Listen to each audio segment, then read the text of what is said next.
ಶ್ರೀನಿವಾಸ್. ಅಲ್ಲ ಅಲ್ಲ, ಗೀತಾ ಅಪ್ಪ. ಈ ಭೂಮಿ ಬಿಟ್ಟು ಯಾವಾಗ ಓದ್ತೀಯಪ್ಪ?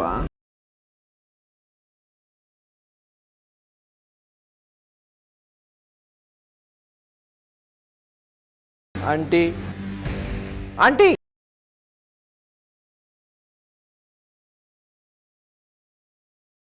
ನಮಸ್ತೆ ಆಂಟಿ.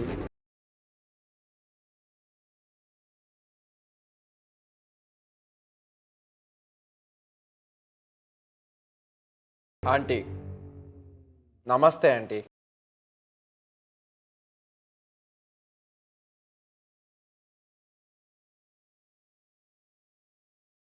ಆಂಟಿ, ನಾನು ಯಾರು ಅಂತ ಗೊತ್ತಾಗಿಲ್ವಾ ಆಂಟಿ? ಮಿನಿಸ್ಟರ್ ಮಗ. ಅದೇ ಅವತ್ತು ನಿಮ್ಮ ಮನೆಗೆ ಬಂದು ನಿಮ್ಮ ಮಗಳ ಮುಂದೆ ಸಾರಿ ಕೇಳಿದ್ನಲ್ಲ, ಆ ಹುಡುಗ. ನೆನ್ಪಿದ್ದ?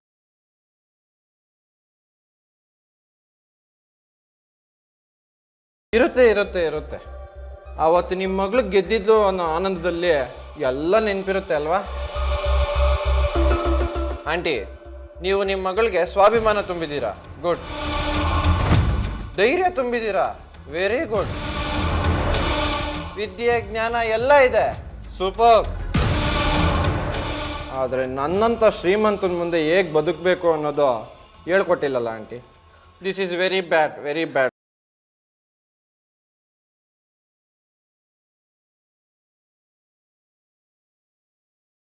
ನೀರು ಕುಡಿದು ಬದುಕೋದನ್ನ ಹೇಳ್ಕೊಡೋದು ನಿಮ್ಮಂಥ ಜನ ನೀರಲ್ಲಿ ಬಿದ್ದು ಈಜಾಡೋದನ್ನ ಹೇಳ್ಕೊಡೋದು ಮಾಡ್ತೋಗ್ಬಿಡ್ತೀರ. ಸೊ ಗೀತಾಗೆ ಗೊತ್ತಿರೋದು ಒಂದೇ, ನೀರು ಕುಡಿಯೋದು.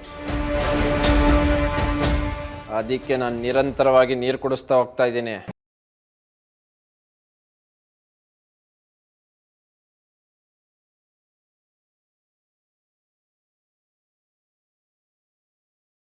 ಮಹಾಲಕ್ಷ್ಮೀಪುರಂಗೆ ನಡೆಯೋಣ. ಎಲ್ಲಮ್ಮ ಮಹಾಲಕ್ಷ್ಮಿ? ಹೇಳ್ತೀನಣ್ಣ, ಮೊದಲು ಯಾರ ಹತ್ರ ಹೋಗ್ಬೇಕು, ಅವ್ರಿಗೆ ಬೇಕಾಗಿದ್ದು ಎಲ್ಲ ವಿಷಯ ಮೆಸೇಜ್ ಮಾಡಿ ಕಳಿಸ್ತಾ ಇದ್ದೀನಿ. ಒಂದ್ಸತಿ ಅವ್ರು ಅದನ್ನ ಓದಿದ್ರೆ ಎಲ್ಲ ವಿಷಯ ಅರ್ಥ ಆಗುತ್ತೆ.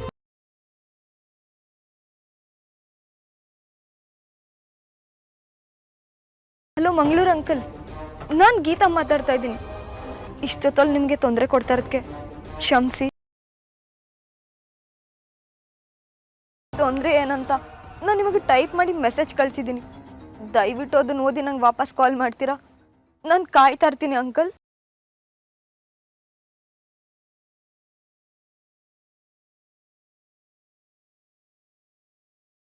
ಅಣ್ಣ ನಡಿಯಣ್ಣ. ಅಲ್ಲಮ್ಮ, ಈ ರಾತ್ರಿ ಆಸ್ಪತ್ರೆಗೆ ಎಷ್ಟು ದುಡ್ಡು ಕಟ್ಟಿಗಾಗುತ್ತಾ? ಕಟ್ಲೇಬೇಕಣ್ಣ, ಇಲ್ಲಾಂದ್ರೆ ನಮ್ಮಪ್ಪ ಉಳಿಯಲ್ಲ.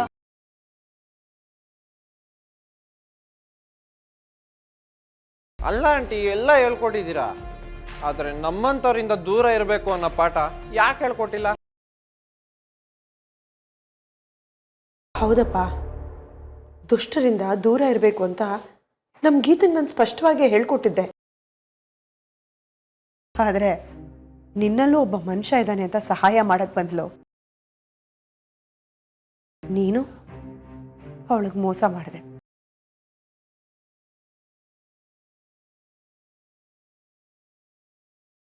ಮೋಸ ಅಲ್ಲ ಆಂಟಿ, ಪಾಠ ಕಲಿಸ್ದೆ. ಅಲ್ಲ, ಕಾಲೇಜಿಗೆ 4 ಕೋಟಿ ರೂಪಾಯಿ ಕಾರಲ್ಲಿ ಬರೋ ನನ್ನ ಮುಂದೆ ಆಫ್ಟರ್ ಆಲ್ 5,000 ರೂಪಾಯಿ ಸೈಕಲ್ ಸವಾಲ್ ಹಾಕುತ್ತೆ ಅಂದ್ರೆ ಎಷ್ಟು ದಿಮಾಕ್ ಇರ್ಬೇಕು ಆಂಟಿ?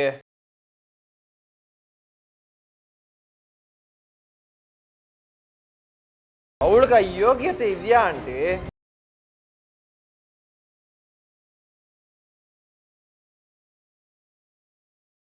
ಸುಮ್ಮನೆ ಮಕ್ಕಳನ್ನ ಎತ್ತು ಬಿಡೋದಲ್ಲ ಮುಖ್ಯ, ಅವ್ರನ್ನ ಈ ಸಮಾಜದಲ್ಲಿ ಹೇಗೆ ಬದುಕಬೇಕು ಅನ್ನೋದನ್ನ ಎತ್ತು ತಾಯಿಯಾಗಿ ನೀವು ಹೇಳ್ಕೊಡ್ಬೇಕು.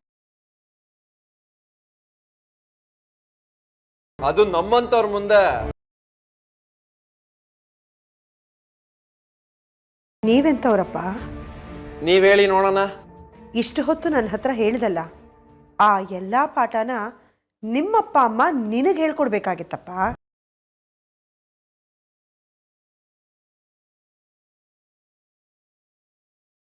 ಸಮಾಜನ ಹಾಳು ಮಾಡೋ ಒಬ್ಬ ಮಗನ ಸಮಾಜದಲ್ಲಿ ಬಿಟ್ಟಿದ್ದೀನಿ ಅನ್ನೋ ಗೋಚರ ಇಲ್ಲದೆ ಇರೋ ನಿನ್ನ ತಾಯಿ ದೊಡ್ಡವಳು. ಸಹಾಯ ಮಾಡಕ್ ಬಂದಿದ್ದ ಹೆಣ್ಣಿನ ಮಾನ ತೆಗೆದು ಅವಳಿಗೆ ಅವಮಾನ ಮಾಡಿದ ನೀಚ ನೀನು ದೊಡ್ಡವನು. ಮನುಷ್ಯತ್ವ ಅನ್ನೋ ಪದದ ಅರ್ಥನೇ ಗೊತ್ತಿಲ್ಲದೆ ಮನುಷ್ಯನಾಗಿರೋ ನೀನು ಯಾವುದ್ರಲ್ಲಿ ಶ್ರೀಮಂತನೋ?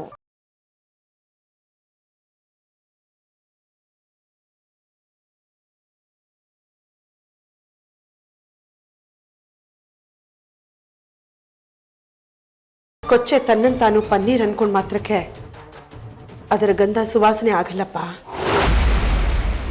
ಹಾಗೆ ಒಂದು ಮುತ್ತನ್ನ ತಗೊಂಡೋಗಿ ಕೊಚ್ಚೆಯಲ್ಲಿ ಬಿಸಾಕಿದ್ರೆ ಅದರ ಕೊಳಕು ಮುತ್ತನ್ನ ಸೋಂಕೋದಿಲ್ಲ. ಅಂಥ ಅಪರಂಜಿ ಕಣೋ ನನ್ನ ಮಗಳು ಗೀತಾ.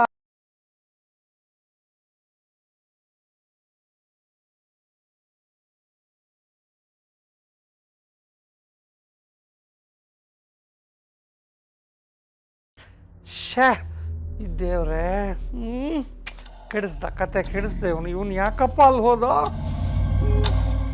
ಗೀತಾಳಿಗೆ ಕೊಟ್ಟ ಕಾಟ ಸಾಲದು ಅಂತ ಸಂಕಟ ಬೇರೆ ನೋಡೋಕೆ ಹೋಗಿದ್ದಾನಂತ ಇವನು. ಮಜಾ ತಗೊಂತಾನಂತೆ ಮಜಾ ಇವನು. ಅಯ್ಯೋ ನನ್ನ ತಂಗಿ ಮನ್ ಗೊತ್ತಾದ್ರೆ ನಾನು ಏನು ಹೇಳಿ? ನಾವು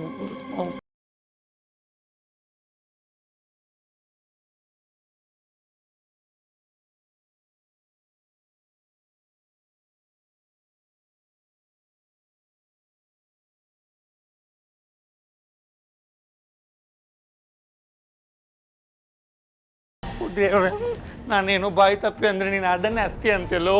ಏ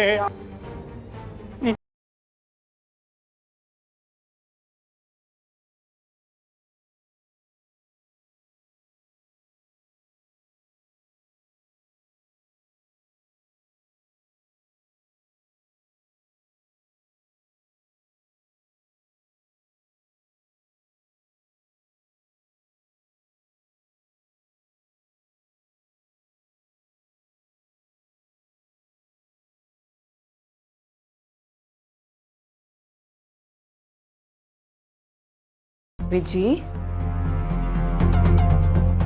ಯಾಕೋ ಇನ್ನೂ ರೂಮ್ ಲೈಟ್ ಆನಲ್ಲೇ ಇದೆಯಲ್ಲೋ? ನಿದ್ದೆ ಬಂದಿಲ್ವಾ? ವಿಜಿ, ಮಲ್ಕೊಂಡಿದ್ಯಾ? ನಾನೇ ಸುಮ್ಮನೆ ಗಾಬರಿಯಾಗಿದ್ದೆ. ರಾತ್ರಿ ಆದ ತಕ್ಷಣ ಫ್ರೆಂಡ್ಸ್ ನೋಡಬೇಕು ಅಂತ ಎಲ್ಲಿ ಹೊರಟ್ಬಿಟ್ಟಿದ್ಯೋ ಅಂತ ಹೆದರ್ಕೊಂಡ್ಬಿಟ್ಟಿದ್ದೆ.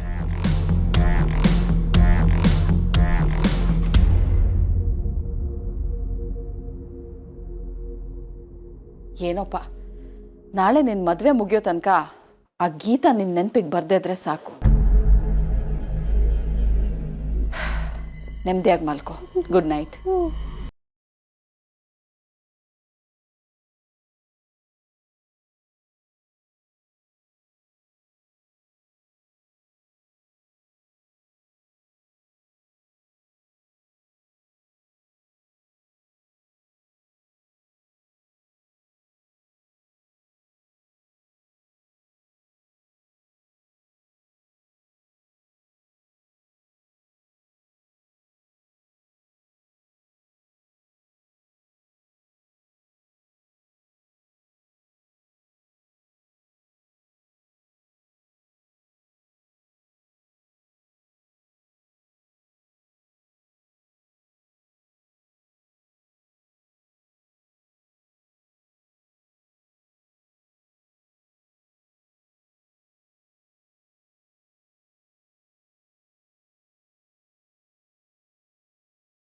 ಅವಳು ಬೆಂಕಿ, ಸುಟ್ಟು ಹೋಗ್ತೀಯಾ? ಅವಳು ನ್ಯಾಯ, ಅನ್ಯಾಯವಾಗಿ ನಿನ್ನ ಜೀವನ ಹಾಳಾಗೋಗುತ್ತೆ. ಅವಳು ನಿಯತ್ತು, ಅದರಿಂದಲೇ ಕುಸ್ತೋಗುತ್ತೆ ನಿನ್ನ ಭ್ರಮೆಯ ಸಂಪತ್ತು. ಹುಷಾರ್.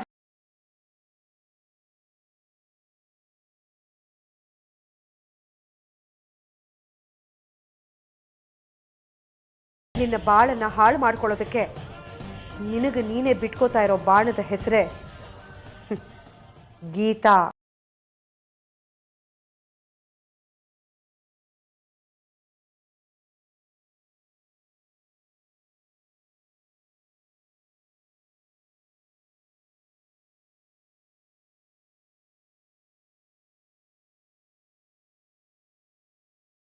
ಮುಗೀತಾ ತಾಯಿ ಗೀತಾ ಪುರಾಣ?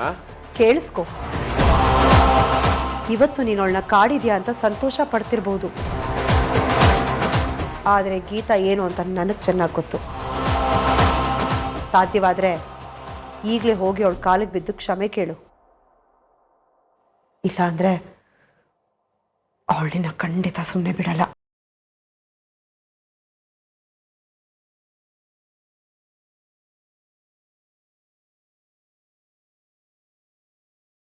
ನಿನ್ನಲ್ಲಿರೋ ದಿಮಾಕನ್ನು ತುಳಿದು ಹಾಕ್ಬಿಡ್ತಾಳೆ, ನಿನ್ನ ಶ್ರೀಮಂತಿಕೆಯ ಕೊಪ್ಪನ್ನ ಕಡ್ದು ಹಾಕ್ಬಿಡ್ತಾಳೆ, ನಿನ್ನಲ್ಲಿರೋ ರಾಕ್ಷಸನಿಗೆ ಸಮಾಧಿ ಕಟ್ಬಿಡ್ತಾಳೆ. ಓ ಓ ಓ ಸಮಾಧಾನ ಆಂಟಿ, ಸಮಾಧಾನ. ಅರ್ಥ ಆಯ್ತು ಬಿಡಿ, ನಿಮ್ಮ ಮಗಳಿಗೆ ದಿಮಾಕ್ ಎಲ್ಲಿಂದ ಬಂತು ಅಂತ ಗೊತ್ತಾಯ್ತು.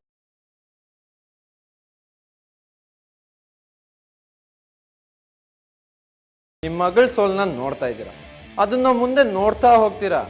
ನಿಮ್ಮ ಕಣ್ಮುಂದೆ ನಿಮ್ಮ ಗಂಡನ ಸಾವಾಗುತ್ತೆ, ಅದನ್ನು ನೋಡಿ ಎಂಜಾಯ್ ಮಾಡಿ. ನಮಸ್ತೆ ಆಂಟಿ, ಬರ್ತೀನಿ. ಅಕಸ್ಮಾತ್ ನಿಮ್ಮ ಗಂಡನ ಸಾವಿನ ಶಾಕಲ್ಲಿ ನೀವು ಸಾಯದೇ ಇದ್ರೆ ನೀವು ನೋಡ್ತಾನೆ ಇರ್ತೀರಾ.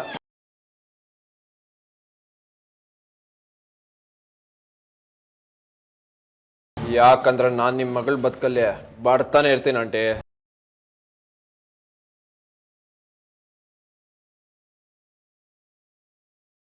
ಬಾಯ್. ಹೋಗಲ್ಲ ಆಂಟಿ, ಯಾಕಂದ್ರೆ ಈಗ ಕಾಯ್ಬೇಕಾಗಿರೋದು ನಾನು ಅನಿವಾರ್ಯ.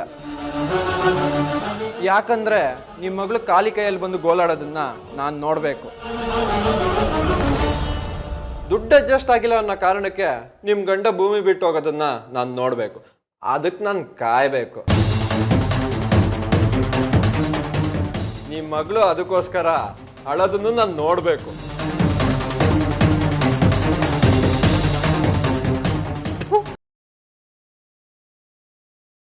ಹಾಳ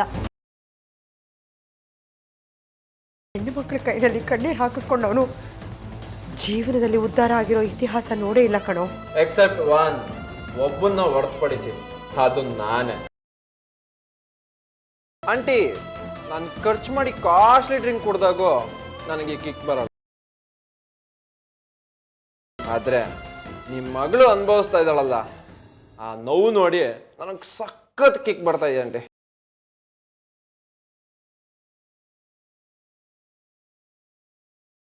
ಆರಾಮಾಗಿ ಕೂತ್ಕೊಳ್ಳಿ, ಇನ್ನು ನಾನು ನಿಮ್ಮನ್ನ ಡಿಸ್ಟರ್ಬ್ ಮಾಡಲ್ಲ.